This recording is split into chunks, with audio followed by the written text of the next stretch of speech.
Hi, I'm Shana Fannon, interior designer and advocate for connection, and this is Good by Design, a show about what defines us as an individual and how that influences what we create. Today we welcome Jane Fish, brand designer, marketing expert, and embodied movement instructor. Hi, Jane, how are you? Hi, Sheena. I'm so excited. I'm so excited too. Oh my gosh. Well, first of all, thank you for having me and inviting me Yeah, on. And I love that you say that you're an advocate for connection because I really feel that. And ever since I met you, you're just one of those people that really kind of like connects the dots for people. And I love that. thank you. You know, with the pandemic and being quarantined, a lot of my life ended up being in like a single space in my house. And it's been very, very curious. It makes me think about, what our living spaces are for us and what we put in our living spaces to be a little bit more intentional about them because, I work here. This is my kitchen space. I do everything here. I work here. I cook here. I cuddle my dogs here. I've been teaching classes here from flexibility to dance to yoga to meditation. And it's been quite interesting because I've been noticing the space just start to fill up.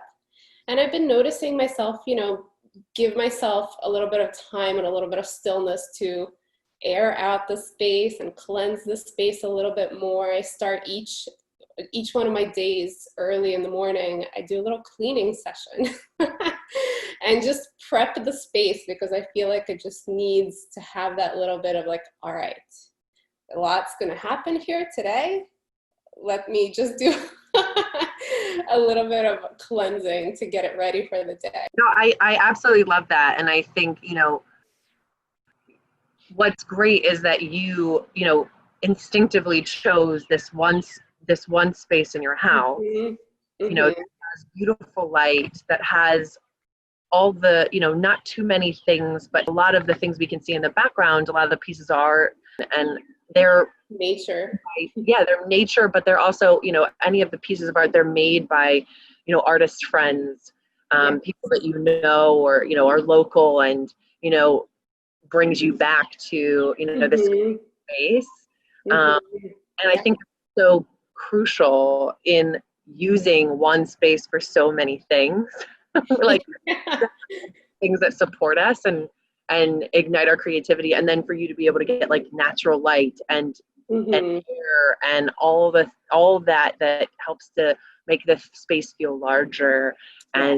and like and affects our mood really Oh my significantly. gosh, Yeah. absolutely. So it's so funny, but this morning I was reading to an audiobook and one of the quotes that really, which is so ironic because, it's ironic, but one of the quotes that I picked up on was that your inner space reflects your outer space.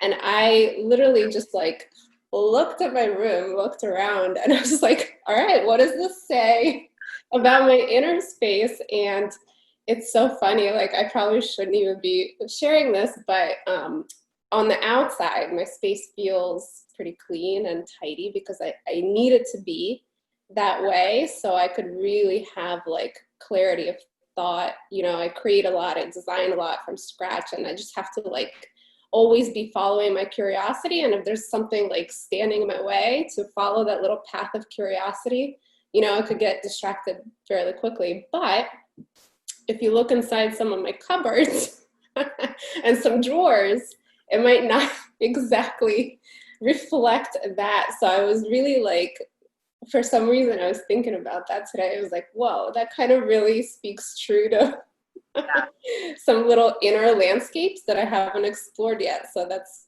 very interesting. I gave it a lot of thought this morning. Yeah, yeah, wow, that's really profound. It's like the audio will look into what you're going to be doing today. Yes. Yes. Yeah.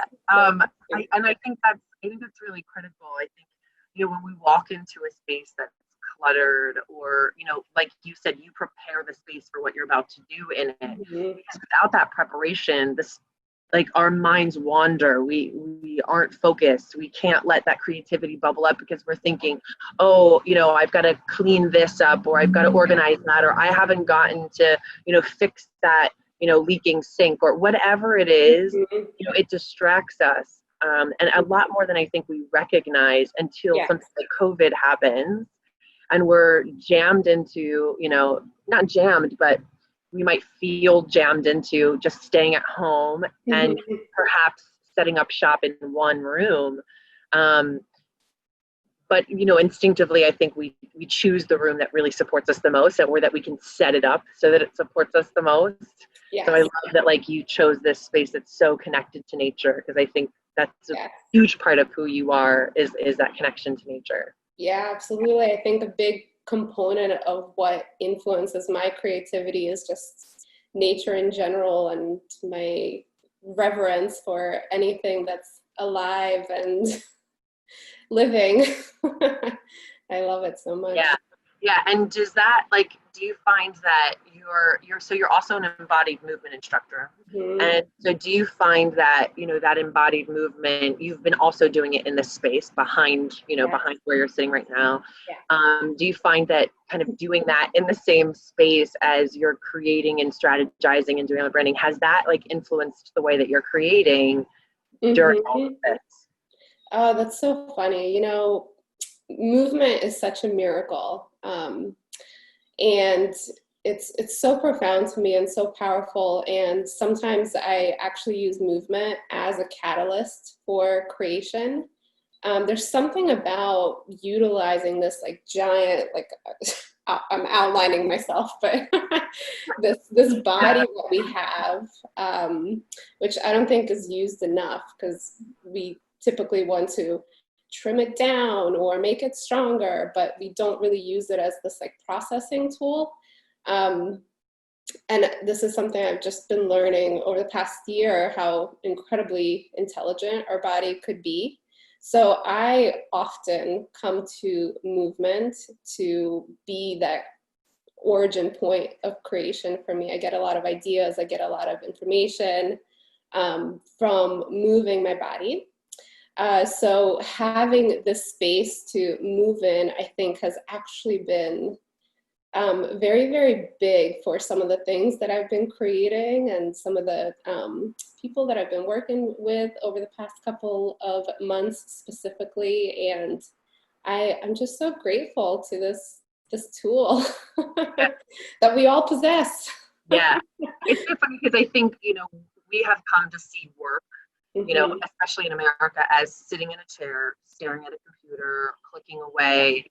And the more often you get up, the less often you're perceived as actually being, and this is an old way of thinking. I think a lot of it's changed me, but the less productive you're seen as. Yes. And I think the shift that's happening, and I love, is that what we recognize is the value of creativity and the space that we need to give it so that it can blossom and flourish in our lives. Because sitting at a desk in front of a computer, distracted by all the things, we can't let our mind wander. You talked a little bit about this. Your mind has to wander and create odd connections between things to like move forward.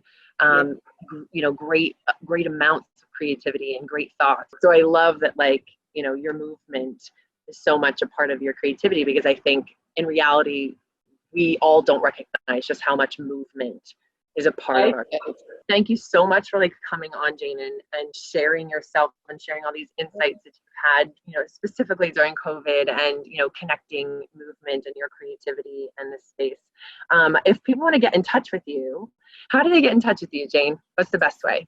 Yeah, the best way would be to reach out to me on my website. It's mindfulbyjane.com, and I have lots of web design goodies on there, as well as marketing, social media, all that good stuff.